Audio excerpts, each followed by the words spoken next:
Yo, what's going on, y'all? It's your boy SoSo, and welcome back to the channel. Make sure you're hitting that like, comment, and subscribe button, and more importantly, turn on those notifications. That way you guys get notified when we drop hits like this. On this episode, it's an OnlyFans special, week 1 preview against the Colts, and we're out here to get a dub. It's time to take a ride, y'all. Let's go!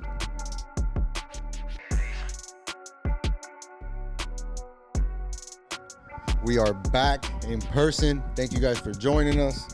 We're going old school today. Yeah.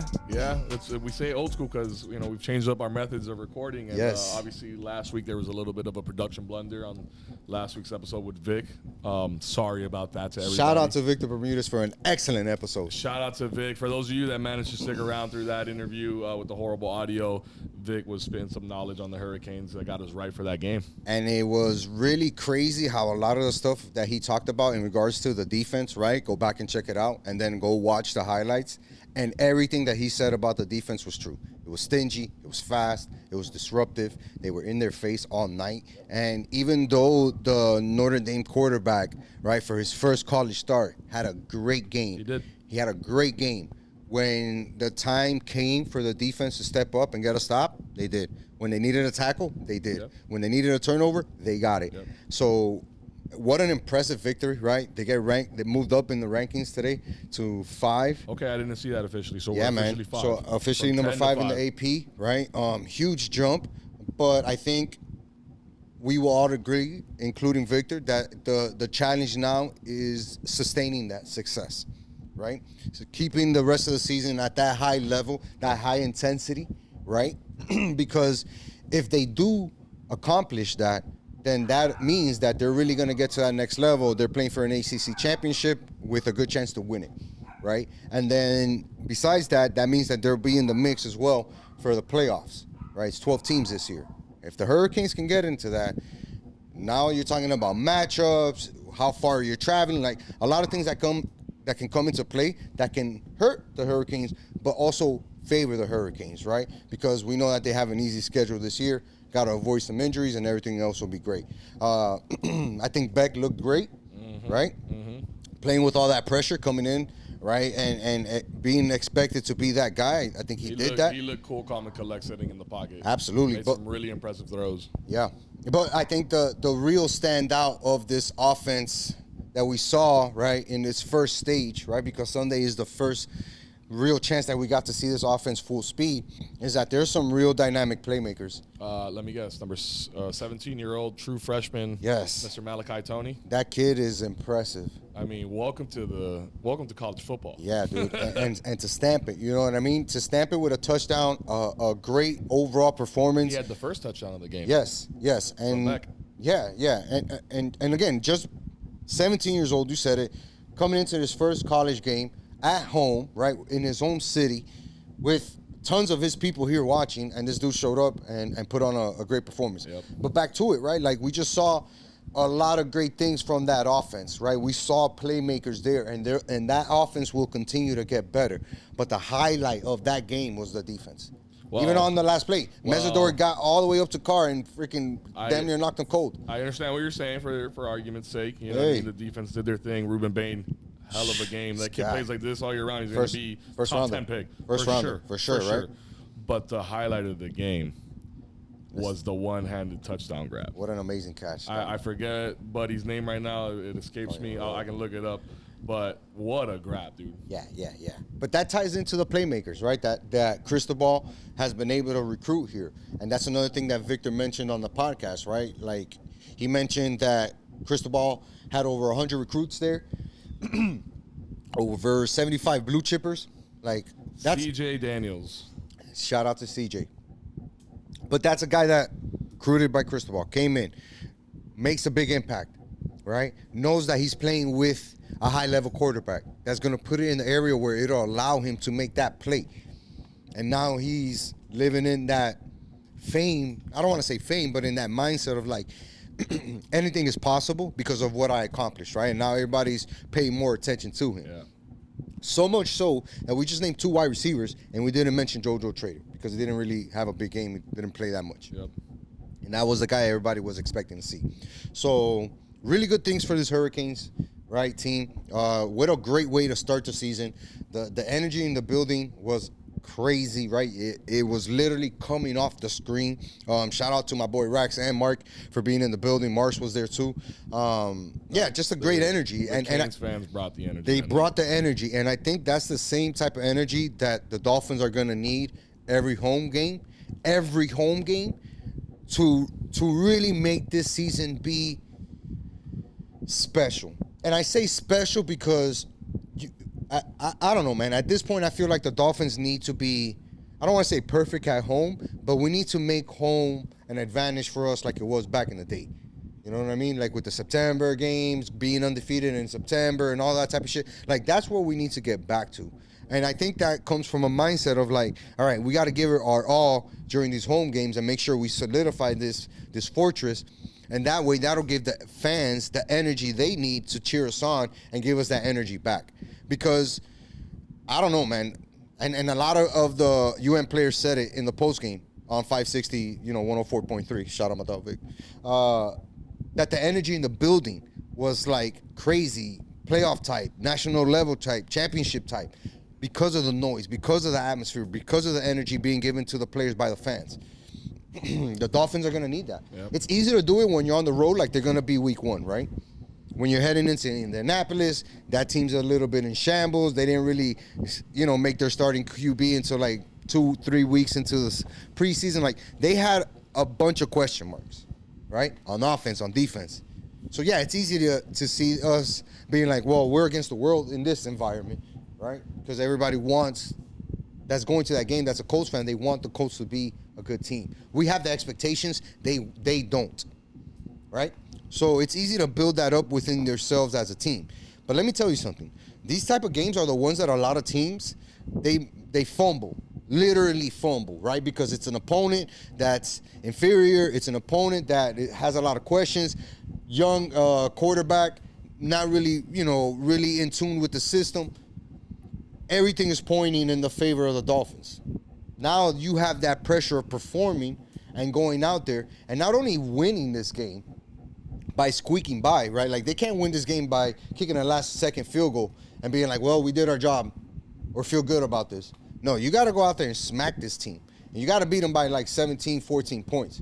And if you look at the spread right now, it's definitely not that. No, it's a one-point game is what they got in store. They got us as it's interesting. We're +1, -115, but we're the favorites, -120. So I thought we were dogs going into this game. That's the last thing I saw that was we were dogs. But what does that tell you, Joel? It tells us that both these teams suck and nobody knows what's going to happen week one. I don't know. I don't know what that tells us. It just I thought either way, I don't know, man. I don't even know what to say. Here's the way that I see it, right? And maybe some of you guys agree with me. But here's the way that I see it. Over under 47 points. Damn. Low scoring offenses, dude. We struggled to put up points last year. That's my point. I think even that's high. It could right? be under that. But it does have the chance to really explode and turn into something, right? Where we're like, damn, the Dolphins in this version are back to their same level of offense. It can happen on Sunday, no doubt. But if we were to look at or pinpoint one thing that's going to be the most important thing for Sunday's game, in my opinion, it's the line. It's the offensive line and the defensive line. Can the offensive line withstand the heat? Can the defensive line bring the heat? Because I feel like everything else that's a question mark for the Dolphins is like, like a domino effect of that. If the defensive line plays well, that means they're getting to the quarterback, less time to cover for the DBs, easier tackles for the linebackers. Defense plays great. Same thing with the offenses, right? Offensive line is able to block. Tua has some time, gets to his second and third progression, is able to move the ball. Then we can run the ball because we're pushing on the line. Those are the two biggest things that are heading into not whether or not we can win this game, right? Because we can win this game if either one of those things fail, right? Like if the D-line is not playing great or the offensive line is not playing great. I think that if the other side plays great, right, then we can still have a decent chance of winning the game. But it's like I said, we're trying to dominate a theoretically bad team, right? And if you're looking at what good teams do to bad teams, they go out there and beat them handedly, whether you're on the road or at home. Yep. So that's why I'm like, man, Sunday has to be that version of this year's Dolphins. Yep. The kick your ass, run it down your throat, embarrass you on your home field type of team. They have to have that mindset, in my opinion. I mean, if we want to win games, we got to have that, bro. But we got to have that for all of them. My thing going into this game Sunday, the thing I'm going to be looking at extra closely is the play calling. Offensive side of the ball. I want to see what is McDaniels doing, you know what I mean, to get drives started. What play is he drawing up on 3rd and mid or 3rd and long? You know what I mean? Are we really trying to go for it, or are we trying to do some sort of end around or some bubble screen or something like that? You know, are we going to let Tua try to air it out? Not just to Tyreek, but maybe try to get others involved. We got speedsters on the team. Jalen Waddle, Malik Washington. You know, we got guys that have playmaking ability. You know, is he gonna kind of evolve, take the next step in his coaching, and show us that, you know, he's progressed? Or is it going to be the same Mike McDaniels that we've seen for the last couple of years, where we've seen flashes of greatness, 70 points against Denver, and Right. you know, the high-powered offense and all this stuff, but we've seen regression, and we've seen people. You know, why have we seen the regression? Well, because people saw his scheme and adapted to it. They said, okay, we're going to start playing for that. And you got to constantly evolve as a head coach to be aware that people are scheming against you the same way that, you know, you draw something up to scheme against them. Well, they're going to kind of counter that. Right. So, you know, we got to see the next step in the McDaniels era here in Miami. I think a lot of that has to do with his success on 3rd downs too, right? Because I think that's one of the things that stood out to us specifically, right? Especially on this program, OnlyFans, coming to you every post game after the Dolphins play. So hopefully, tune in Monday after the Dolphins game, week 1. Yeah, it's going to be a good first one. Episode of OnlyFans. You're You're not going to want to one. miss it. It's going to be a good one. But I think that's where it leads to, right? Because when you and I talked about it last year a lot after these games, a lot of the games that we lost, it was like, man, you remember that 3rd down play? It was 3rd and 3. We needed to run the fucking ball, and we're coming over some cockamamie play where it's a handoff to a running back who tosses it to a wide receiver who's trying to throw it back to the tight end. And it's like, let's just play some regular-ass football, right, and get this 1st down on a crucial 3rd down where our drive is really hinging on getting this down to being a successful drive, right? And I think that's the biggest thing for McDaniel. Where's the evolution taking him? Is he going to figure that shit out on 3rd down? And something that I was thinking about, too, earlier today was, how is this going to change his judgment when it comes to 4th down? We've seen it around the NFL, right, where a lot of the coaches now they're more determined about going for it on 4th down, right? They're looking depending on the field position. Looking at the analytics of it, like how often are we converting? How often are they scoring after this? You know what I mean? Right. Is that something that's going to play into his mind to say, you know what, this is really a all or nothing year for me, right? I need to win games. I need to beat teams that are above 500. I need to be able to take more risks. Is he going to be able to take those risks on 4th down and say, oh, we didn't get it on 3rd and 1, let's get it on 4th and inches. Oh, we didn't get it on 3rd and 3, let's get it on 4th and 2. You know what I mean? And not just on those obvious plays where we're inside, you know, the 20, it's like, yeah, fuck it, we can go for it, and if it doesn't come out, whatever. Because we saw that happen in the preseason in the Bears game, right? Like, they had 1st and goal, 4 downs, couldn't punch it in. We couldn't get it in the end zone. And again, you know, it's preseason. You take that with a grain of salt. But, yeah, man, I mean, I don't know. I'm excited, I'll tell you that. My whole befuddledness earlier was because I should have taken the bet when we were dogs, because we were dogs going into this game. And I have a good feeling we're going to win this game because, again, like you said, the Colts aren't a very good team. Do I think we're a great team? No, but I think we are better than the Colts. Especially, you know, week 1, you know, we got all of our guys coming back and we got a couple other pieces. I'm excited, man. Football's back. I mean, that Hurricanes game got me really excited. So the Dolphins have a lot to, you know, live up to right now. And as far as I'm concerned, you know, they gotta stay on par. But I want to see what Tua does, dog. I know, you know, we were talking about it this week. We had fantasy drafts and stuff. We had, you know, the conversations come up again. Are you a Tua guy? Who's a Tua guy here? You know, what do you guys think of Tua? Does Tua have a job if he's not on the Dolphins? You know, that's still my guy. I still got that guy's jersey in my closet. I'm still gonna wear it on this show. You know what I mean? Especially when he does well and he wins. Right. Maybe not necessarily gonna rush to bring it out Smart. after a loss or Smart. when he throws a pick to end the game or something. But I still think the guy's a great quarterback, bro. You know, there's a reason we paid him. You know, he's serviceable, more than serviceable in my opinion.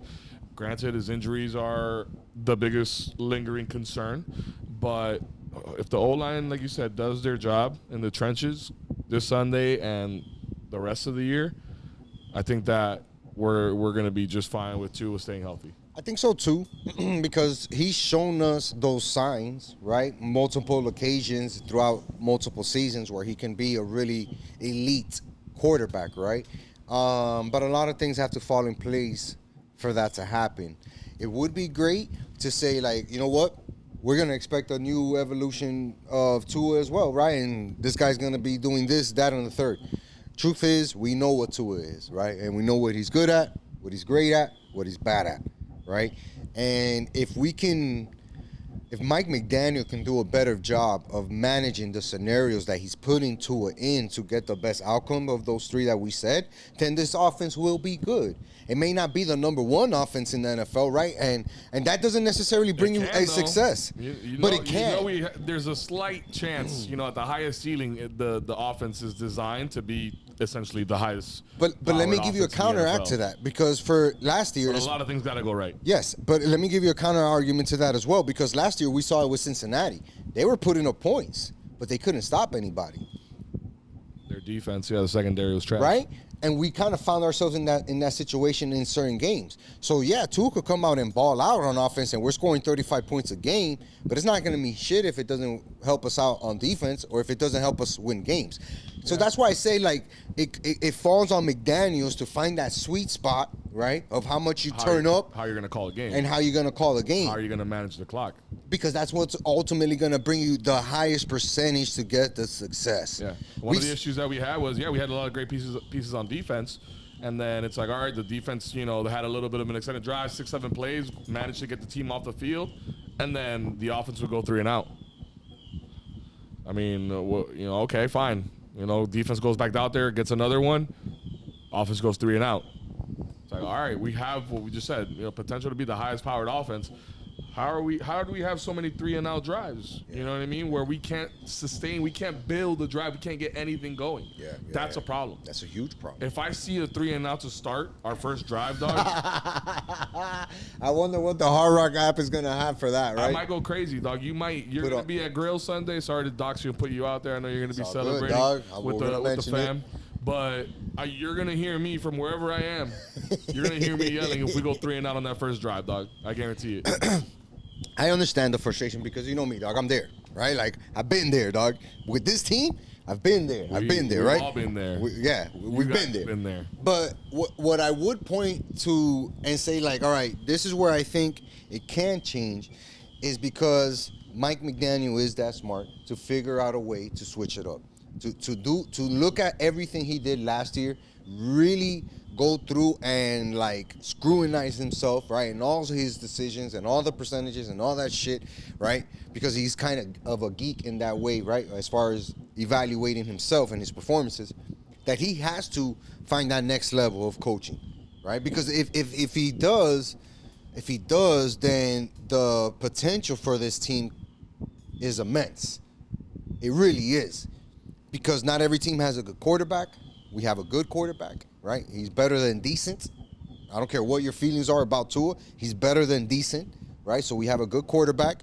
And if we can prove to have an even above average defense, not the best, above average defense, those two things generally turn out well for teams in the NFL. You're going to find success. You're going to win games. You're going to find yourself in a playoff hunt.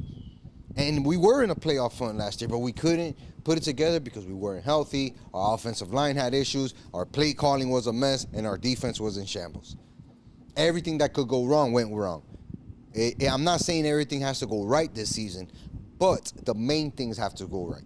Injuries, they're going to happen, right? They're going to happen. And I think that's why we made some contingencies on who we chose to be the backup quarterback, right? And in other key areas as well that we Judon, right? Adding him, making sure that Phillips, Chubb, and Chop are all on a specific play rotation, right? All of this stuff that we're putting contingencies into. One thing too that you always talk about, we got to win the turnover battle every game.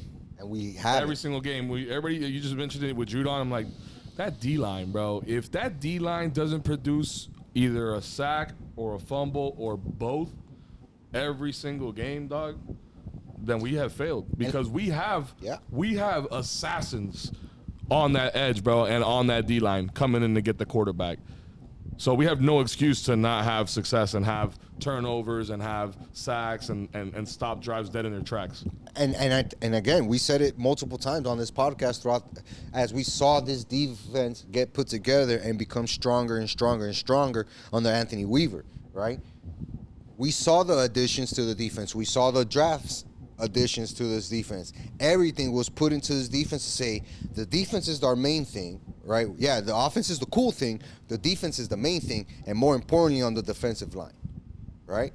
The defensive line is where we've made a majority of our investments, right? And that's where the production is going to come from. There's no doubt about it. How high level it is, that's the question.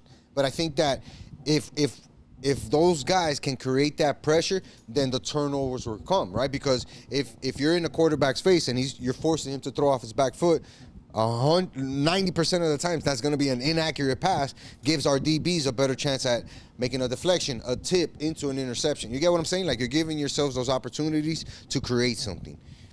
I don't know. It's a lot, right? But if it all ties in, this can be, like I said in the beginning of the episode, a very special season for the Dolphins. It can be. It really can be. I hope so, man. We've been dying for one. Hopefully it's not just wishful thinking. I know it is every season we get to this point.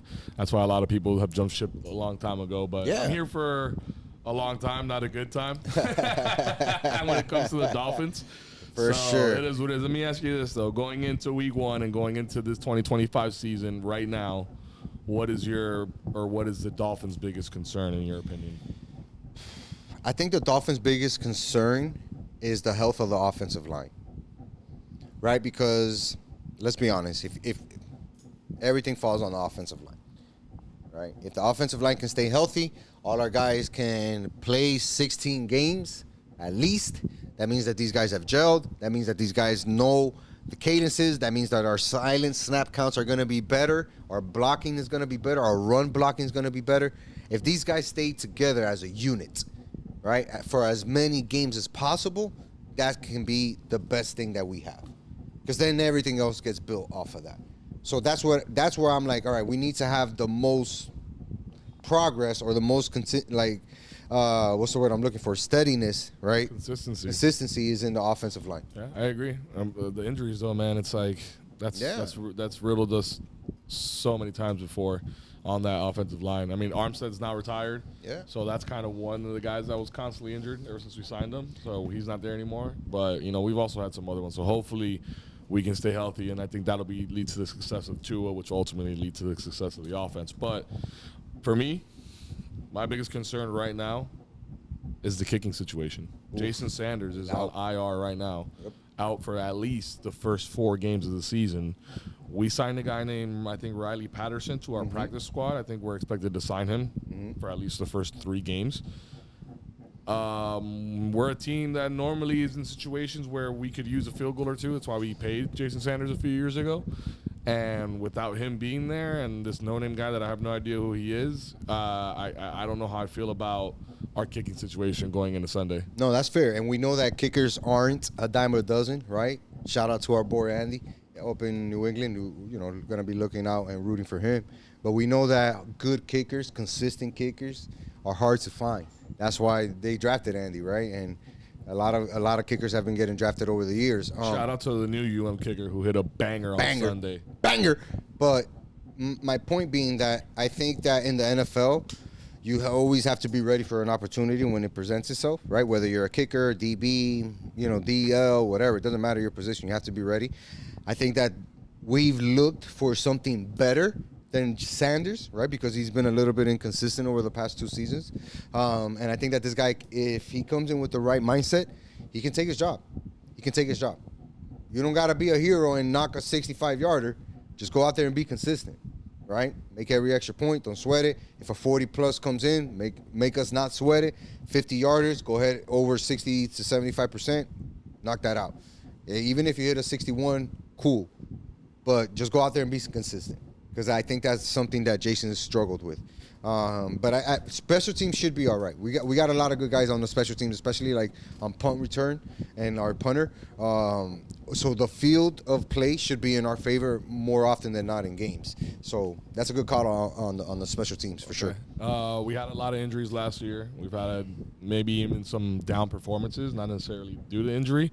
Who's your comeback player of the year for the Dolphins? It's got to be Tua.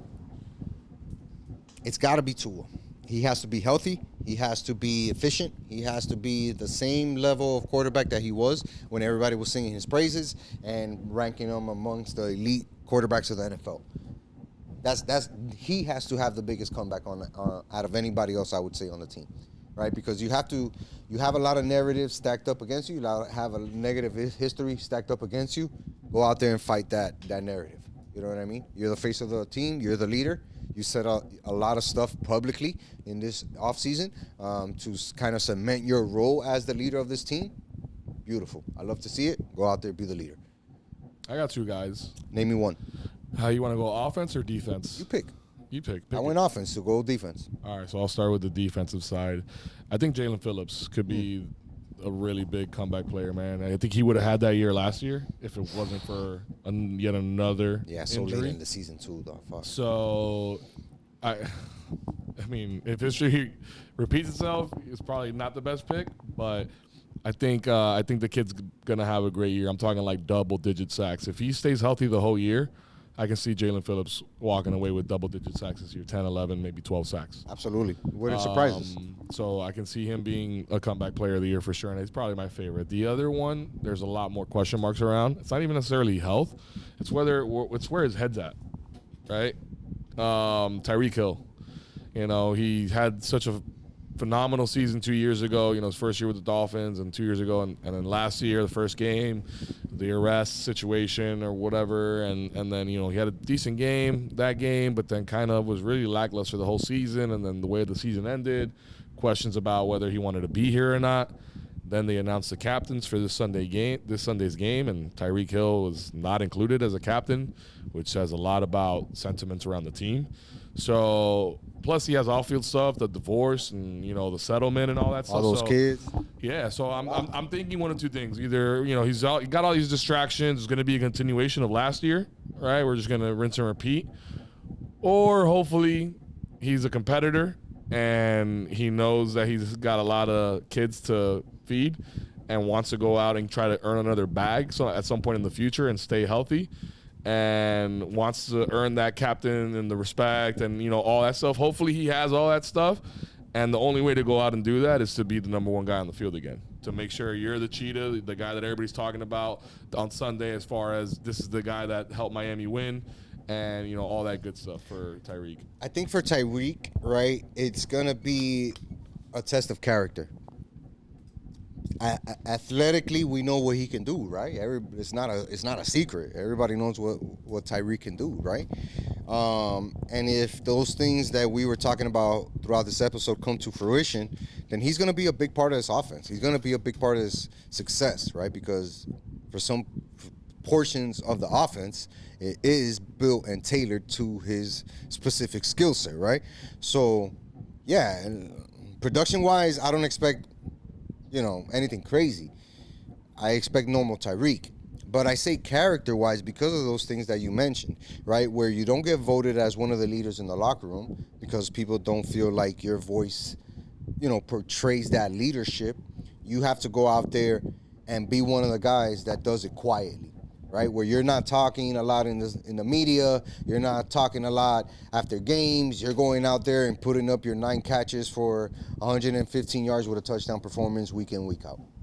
And that's the way that Tyreek is going to be able to rebuild that image that he once had.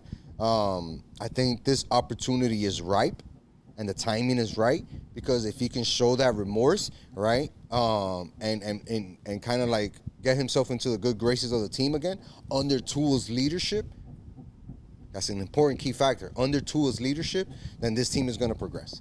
The offensive unit is going to progress, and it's going to get back to those levels that we saw before because they had that cohesion, right? There was that mutual understanding, that mutual respect. That got broken. They had to rebuild that. How do you rebuild that? Not by words, actions. Go out there, play, keep your mouth shut, and win games.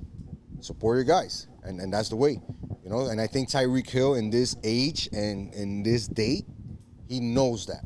And whether or not he can sustain the effort that it takes to do that and be that type of person, we'll find out. But I think he's very hyper aware of what he's gonna have to do in order to get back to that level. You know what I mean?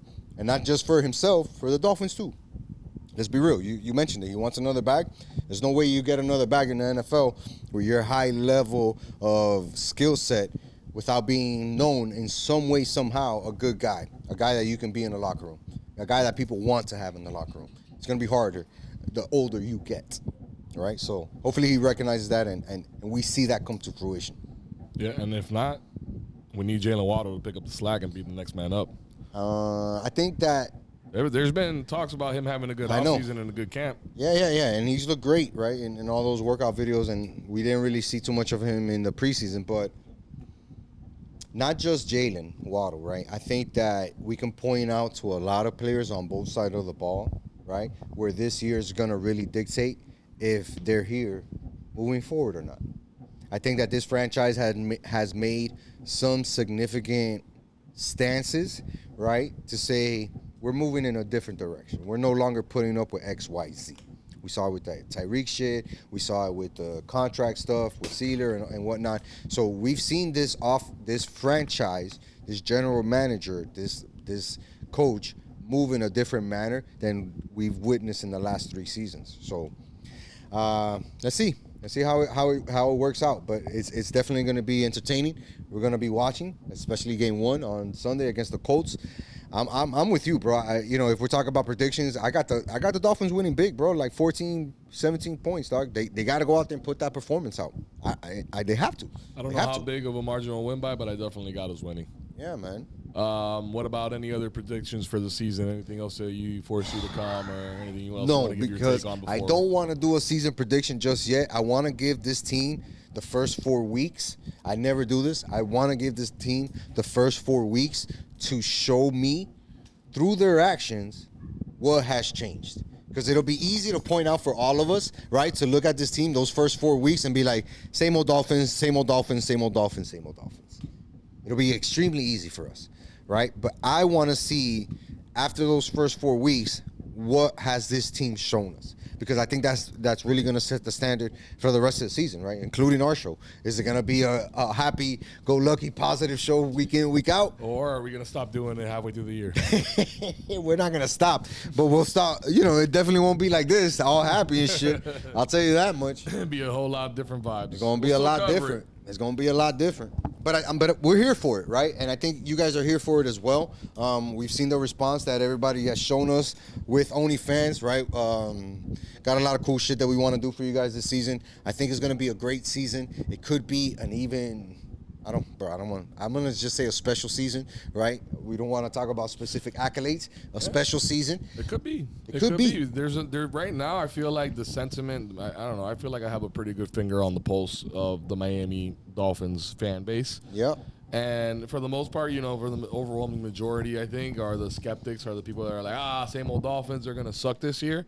But I think that even like myself, the guys that were very, very high on the Dolphins, a couple years ago and all that, and what the noise that we can make, have kind of maybe seen where it's gone and been like, all right, man, well, now you got to kind of prove it to me, kind of like I was with the Hurricanes. Like, just because you were you know what I mean? Like, doesn't mean like I'm all in until you earn it. The Dolphins have a chance to do something special here and really surprise the fans. We have a great core fan base that are always there at the stadium, tailgating, that we travel well as well. You know what I mean? Like, we have a really good group, man, and they could do something really special for them. But I also know that the word on the street and the sentiment is that the culture and the locker room is soft, and you got to be tough to play this sport. So we're gonna see just how tough the Dolphins are starting this Sunday. 1 o'clock, baby, against the Colts on CBS Miami. Make sure you guys are tuned into that. Check out the pregame on 104.3 FM, 560 WQAM on the AM dial. And we're really hoping that we go out there and put a nice score on the board for week 1. Yeah. Get this dub. And just a solid performance all around. We want to see all 3 units of the game just clicking and doing what they're supposed to. Minimizing mistakes. Definitely don't want to see 3 and out on the first drive, like I said. I definitely don't want to see any stupid pre-snap penalties. Might happen. And I don't want to see a bubble screen on a 3rd and long. All right. Don't get angry now. Don't get angry now. Those are the 3 things that I don't want to see. Things I want to see. I want to see that defensive line flying all over the place. I want to see that offensive line buying Tua plenty of time to get to his guys, and I want to see Mike McDaniel's progression as a head coach in this offense. For sure, I'm here for it. I want to see the evolution. Show me a different version of this team with the stuff that we have, because we've made plenty of investments on it already. So it needs to come to fruition. It needs to come together. Week 1, man, it goes down, and then that's when we get in the booth, we hit up the studio, we bring you OnlyFans, put it together, put it on our YouTube channel. So make sure you guys have those notifications. That way you guys know exactly when we drop the post-game show called OnlyFans. And now you got to tell a friend. To tell a friend. To tell another friend. To tell every Dolphins fan they know. To tell every freaking Dolphin fans they know that this is the one where we fucking turn things around, all right? This is the one where we turn shit around, dog. I'm usually not this positive, but this is it. Starts week 1, damn it. I love Make sure you're following us all season long. We're going to bring you the energy. Until next time. Peace.